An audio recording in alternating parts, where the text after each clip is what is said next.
আচ্ছা, আওয়ামী লীগ এই শিক্ষা ব্যবস্থাকে একেবারে ধ্বংস করে দিয়েছে। বিএনপি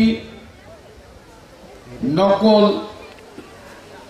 বন্ধ করে দিয়েছিল শিক্ষামন্ত্রী মিলনের নেতৃত্বে, আর নকল দেশটাকে ধ্বংস করে দেয়।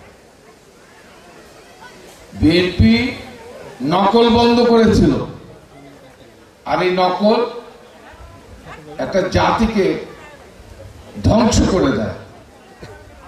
দুর্ভাগ্যজনক বলে সত্য, আওয়ামী লীগ ক্ষমতা এসে এই 17 বছরে বাংলাদেশের শিক্ষা ব্যবস্থা, আপনারা জানেন আমাদের পার্শ্ববর্তী রাষ্ট্র ভারত বাংলাদেশ এগিয়ে যাচ্ছে, এটা তারা মেনে নিতে পারে নাই।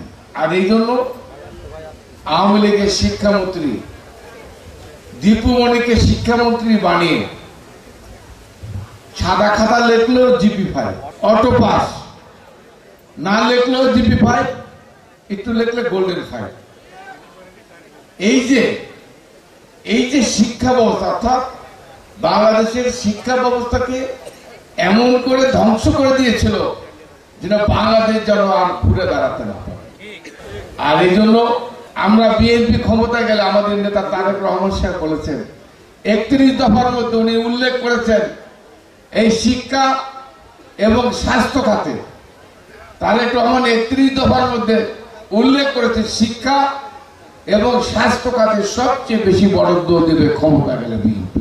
নাসিরউদ্দিন তালুকদার মহাবিদ্যালয় না হয়ে উনি পারবেন এই কলেজের প্রতিষ্ঠাতা 3 সকলকে জানাই আন্তরিক সালাম ও শুভেচ্ছা। আসসালামু আলাইকুম।